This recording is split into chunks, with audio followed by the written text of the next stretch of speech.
Hello and welcome to Spardha Lines. Good morning to one and all. As we start this new year for the year 2024, we have something exciting for you. What is it? As part of the news analysis, we will be covering comprehensively some of the important topics for your KAS examination. In all likelihood, the state of Karnataka's government can issue a notification which is about your KPSC examination.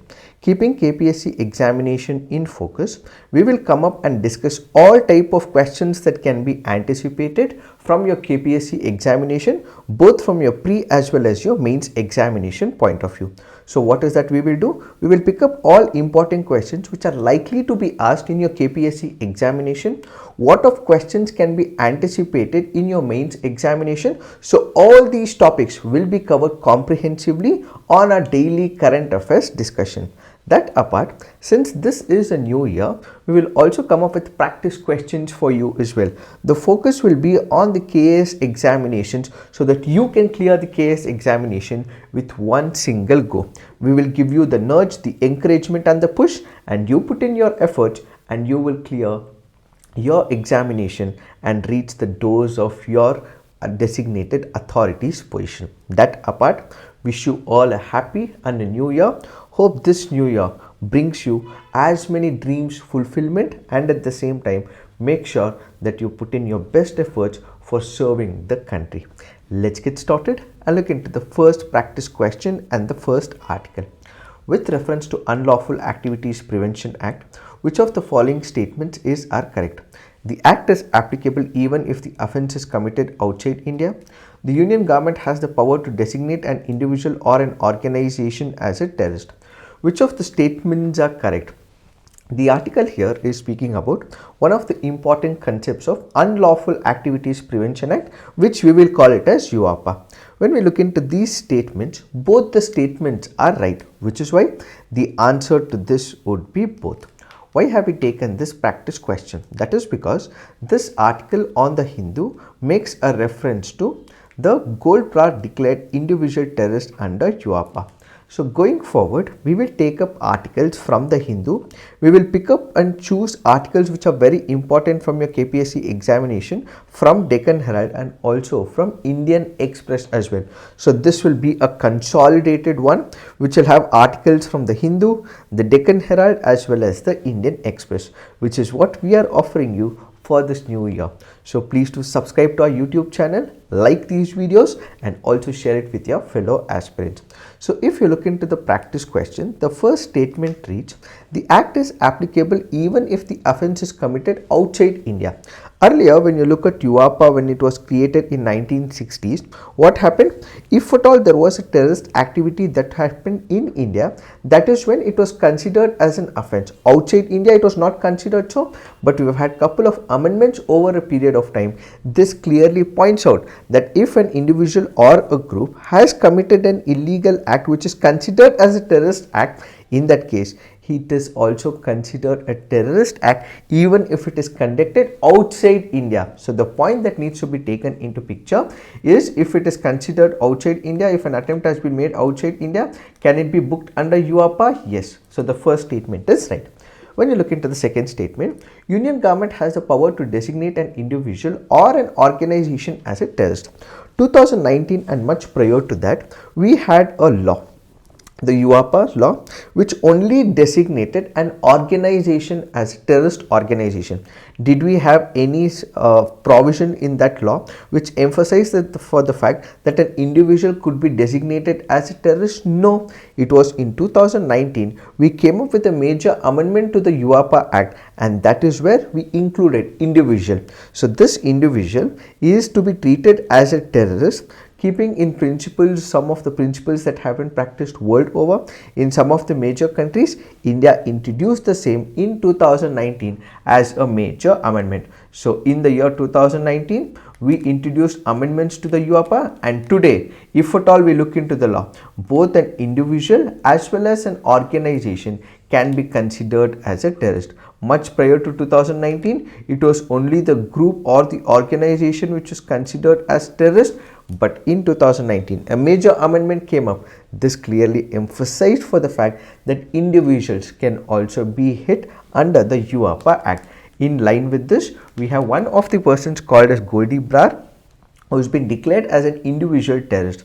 Singh is alleged to be the mastermind behind the killing of singer Shubdeep Singh Sindhu alias Sindhu Musewala, who was shot dead in Mansar district of Punjab back in the year 2022. So because he had killed the singer, he has been designated as a terrorist.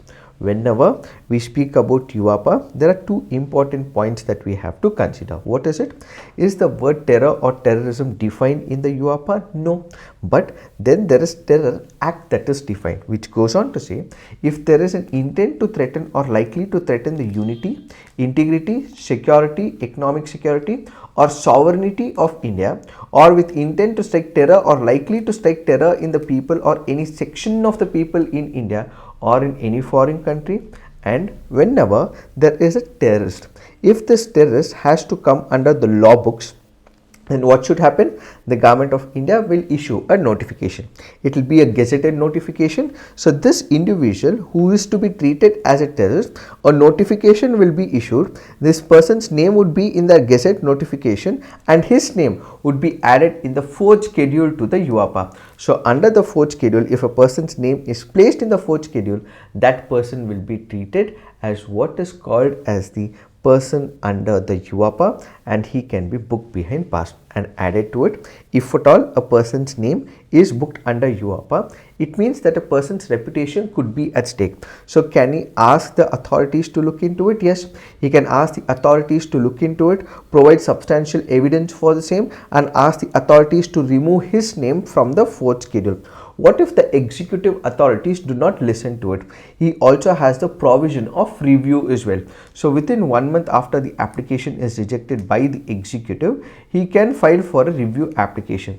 That will be before the review committee, comprising a chairperson who happens to be a retired or sitting judge of a high court and 3 other members. They will look into it and see if this person's petition that is given or a representation given before the executive, was it right or wrong. If at all it proves that the executive is right, this person's name will continue to be present in the schedule. If at all it feels that the executive have done a blunder, have committed a mistake, have committed an error, in that case they will ask the executive to remove that name from the fourth schedule of the UAPA. If at all the review committee again does not review this person's name from that schedule, then he can also approach the judiciary in India, which can be the trial courts, the high court, the Supreme Court, so on and so forth. It is this that we have to understand with respect to this article. Now let's look into the next article. The Mahajan Commission was set up to resolve border disputes between Karnataka and Kerala, Goa and Maharashtra, Gujarat and Maharashtra, Kerala and Tamil Nadu. The answer to this is Karnataka and Kerala. It was also appointed to look into disputes between Karnataka and Maharashtra as well. But in this, the most important option is Karnataka and Kerala, because the other options does not hold good. So the Mahajan Commission was set up to resolve border disputes, one between Karnataka and other states, the bordering states. Which are the bordering states of Karnataka? If at all we look into the border states of Karnataka, what we have is the state of Maharashtra, then what we have is the state of Kerala. So it is these two states and the region and the places. Whom should it be given to? Should it be given to the state of Karnataka or should it be given to the state of Kerala, was the question that was asked during the 1960s, which is why a one-man commission was recommended by the government of India called as Justice Mahajan Commission. The Justice Mahajan Commission looked into specific areas. Let's say for example, we have Belgaum. Belgaum is one of the districts in the state of Karnataka. But what exactly happened? Whether Belgaum should be part of Karnataka or it should be part of Maharashtra was the question. There were many people who were speaking Kannada. Similarly, there were people who were also speaking Marathi as well. So these people of certain villages, should they be made part of Karnataka or should they be made part of Maharashtra was the question that was asked. So resolving these queries, we have the Mahajan Commission which looked into this entire issue, and ultimately after the conclusion, Belgaum was ultimately given to the state of Karnataka initially, and it continued to state after this commission's recommendation. So Belgaum is one such place, and similarly we also had disputes with respect to Kerala as well, and that is with respect to Kasaragod. Again, the commission looked into it, and Kasaragod was given to the state of Kerala. So Kerala, which was originally part of Kasaragod, which was originally part of Kerala, continues to be part of Kerala. So Kasaragod is also another dispute between the state of Karnataka and Kerala, and ultimately it was the Mahajan Commission which looked into these areas of Belgaum or Kasaragod, where there was dispute between Karnataka and Maharashtra, Karnataka and Kerala. It is this that we have to understand with respect to this article. Now let's look into the next article. Which of the following statements are correct with respect to Sangita Kalanidhi Award? It is considered the highest accolade in the field of Carnatic music. It is the title awarded yearly to a Carnatic musician by the Sangeet Natak Academy. Which of the statements are correct? The answer to this is one only. Why have we taken this practice question? Because of the reference in the Hindu newspaper which speaks about Sangeet Kalanidhi Award. So whenever we speak about awards, what we have to remember is two important pointers. How often is it given? Is it on a yearly basis, or is it on 2-year basis, or is it a decadal award? What is it? When is it given?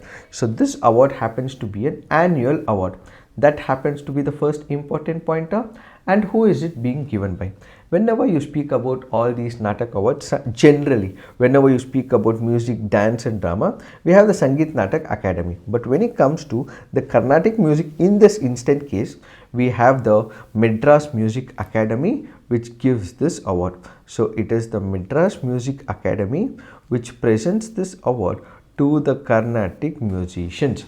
That happens to be the second important pointer. And whenever there is this award that is given to an individual, what they would present is a gold medal as well as a citation, and this happens to be a landmark institution in the history of fine arts. So Bombay Jayashri Ramnath has received the Sangeet Kalanidhi Award from former West Bengal Governor Gopal Krishna Gandhi in the presence of N. Murli, the president of the Madras Music Academy. These are some of the important pointers that you have to remember from the preliminary examination. Now, if you look into the statements, it is considered the highest accolade in the field of Carnatic music. Yes, this statement is right, but the second statement is wrong. Why? Because it is not Sangeet Natak Academy, but instead it happens to be Madras Music Academy, which is why the second statement is wrong. So it is Madras Music Academy. So that is why the second statement is wrong. First statement is right. The answer to this would be one only. Now let's look into the next article. These articles are important from your mains examination point of view. Kindly listen, we have this entire article. All that you have to do is understand these bullet points that I have given to understand what this entire article is all about. So this article is basically speaking about India and Korea relationship. We are speaking about South Korea and not North Korea. So what is this article speaking about? The article here is speaking about that we have good relationship with South Korea. As of now, we have good relationship with South Korea. This can be further increased in terms of defense technology, in terms of cyber technology, in terms of maritime security, in terms of peacekeeping operations. So many areas which we are currently lacking, we have not taken any of the steps. Those areas needs to be emphasized is what this article all about. As of now, when we look into India and South Korea's relationship, there is absence of the shared vision. What is the absence of the shared vision? Basically means that India has a particular policy orientation towards South Korea. So India feels that this is a type of relationship that I should have from India's perspective towards South Korea. South Korea has a particular vision and a viewpoint about India. It feels that South Korea will have to deal with India in a certain manner. So you have India which is dealing with South Korea in one single waypoint. You have South Korea which is thinking about India in a different waypoint. So each of them are right in their own ways. But what is required? In order to channelize the energy, in order to have optimum relationship between one country and another, what you need to have is a shared goal. shared vision, shared objectives, so that each of us can come together, discuss on a particular viewpoint and ultimately draw a conclusion. So there is a missing absence of a shared vision, which means that we do not have a shared vision for each other. What is the point of emphasis? Where are we going to head in another 5 years or 10 years down the lane? What are the areas of trade we are going to increase? What are the areas of cooperation on the economic front? What are the challenging areas or the issues between both the countries? These are the issues that have to be sorted between both the countries. But as of now, each country has a vision for which it is making sure that all its energy is infused into that, but it does not have the common point of introspection. So this common point of introspection is where we have to come up. So there are a lot of divergent areas, bring them together, ensure that there convergency in those points, and that is what is the concept of shared vision. So the shared vision basically says that there are some divergent points that are present, bridge the differences, bring in an understanding and ensure that these areas are supported by both India as well as South Korea. So there is an absence of a shared vision, for which what we have to understand is profound understanding of each other's role. India has to see South Korea as a friend, South Korea has to see India as a friend.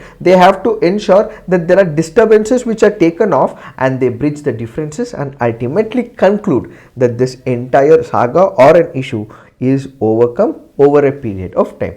What should South Korea also do? As of now, we have the defense technology or defense framework that is present between India and South Korea. So what does South Korea feel? South Korea as of now feels that India is importing a lot of defense technology. So as of now, India has become one of the countries which is importing a lot of defense equipment, tools, so on and so forth. Apart from that, apart from having a defense relationship where India is making certain exports or it is making a certain imports on the defense cooperation front, apart from that, South Korea should start visualizing India, or it should start treating India as a country which has a major bandwidth when it comes to the South Asian relationship as well as in Asia. So it should start treating India as a country which has a global maritime presence in Indian Ocean and also in the Indo-Pacific region. So it is not only about defense cooperation, but South Korea should start visualizing, seeing India as a major country in the Indian Ocean region. So Korea should reassess India's role in the region, not just as an importer, but it is contributing to the peace and tranquility in the Indo-Pacific region. So as of now, when you look at India and South Korea's relationship, it is only about give and take. We have not understood the real purpose of each other's countries, and at the same time, we are sticking only to the short-term gains, not focusing on the long-term profits as well as the goals. That happens to be a major problem. Another major problem is we have North Korea. North Korea and South Korea do not have good relationship. North Korea and South Korea are considered like almost like an enemy country. So North Korea, what does it do? It is in close talks with China. China and Russia have come together. So these three countries, that is North Korea, China as well as Russia, have a particular understanding between these three countries. Then you have United States of America, which also has good cooperation with South Korea. So what do we have? We have divergent viewpoints here. What North Korea basically feels is India has good relationship with Russia, but India also has good relationship with United States of America as well. But according to North Korea, because there is a different perception, that is India is in support of Russia, India is supporting Russia, is a perception that South Korea is taking, and as a result there is divergent stances between India and North Korea, divergent stances between India and South Korea. So South Korea basically wants India to be completely disassociated with Russia, but India cannot do so, and South Korea should understand this regional imperatives and ultimately aim to understand the viewpoint of India with respect to Russia, is what is the author trying to emphasize on. So going forward, India should not stick to just defense cooperation, but it should start focusing on other areas. Which are these other areas? Both the countries should come together and develop advanced systems which are mutually beneficial. What does this mean? As of now, India has become a country which is importing a lot of tools. It is importing a lot of arms and equipments. It is not just importing that we have to do, but we have to cooperate with them. We have to have joint cooperation and agreements as well. As much as we are importers, we have to speak to South Korea and ensure that there is joint cooperation between the countries. That's the first part. India should also explore opportunities in the cyber domain as well. When we speak about the cyber domain, there is cyber warfare, there is misinformation campaign that is taking place, informational warfare is also taking place. So India should also speak to South Korea. Since South Korea has advanced technology, it should ensure that such cyber warfare or information warfare should not happen. Then India and South Korea should also speak about maritime security. India, being one of the largest countries in the world, is also one of the key players in the Indian Ocean and the Indo-Pacific region. So both the countries should cooperate on the maritime security. Then peacekeeping operations. What do we understand by peacekeeping operations? India sends its peacekeepers or the military or the people who would be able to fight the menace of human rights violations world over. So in these peacekeeping operations, especially in Africa, India does send its people. So world over, if there is any place where there's peace and tranquility that is disturbed and peacekeeping operations has to be enhanced, in that case, India and North Korea can cooperate. And humanitarian assistance and disaster relief, let's say for example there is a tsunami or there is an earthquake that occurs or there is a volcano, immediately what it will require is the assistance. So countries should cooperate on these front, and they should also conduct joint army exercises where we will have cooperation, there is interoperability, there is exchange of exercises, and ultimately each other country starts trusting each other. These are some of the steps that South Korea has to take up so that India and South Korea's relationship is taken to the next level, and what we have is cooperation, is what is this article all about. Now let's look into the next article. This article says India and Pak exchange list of nuclear installations. So this agreement was basically signed in the year 1998. So basically, if we look into the agreement on prohibition of attack against nuclear installations and facilities was signed on December 31st, 1988. It is not 1998, it is 1988 by then Pakistani Prime Minister Benazir Bhutto and Indian PM Rajiv Gandhi. The treaty came into force on January 27, 1991 and has 2 copies each in Urdu and Hindi. So in 1986, the Indian Army carried out a massive exercise called as brass tacks, arising fears of an attack on nuclear facilities. In order to prevent such an attack, both countries have been negotiating to reach an understanding towards the control of nuclear weapons. So what exactly happens?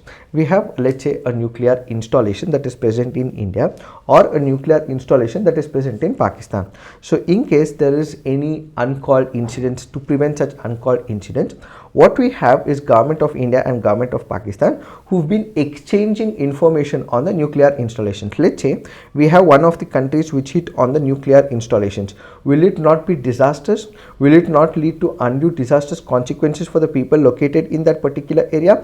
In order to prevent such attack on the nuclear installations, Pakistan and India basically they exchange information about the nuclear installations that are present in their country, only to emphasize the fact that you should not be attacking these nuclear installations because this can have grave provocating errors and also large scale problems to the entire country. So according to the agreement, the term nuclear installation or facility includes nuclear power research reactors, fuel fabrication, uranium enrichment, isotope separation, reprocessing facilities, as well as any other installation with fresh or irradiated nuclear fuel and materials in any form, establishment storing significant quantities of radioactive materials. So these are taken up primarily to provide a confidence building security measure environment between India and Pakistan. So whenever this information is shared, it is generally shared on the 1st of January every year.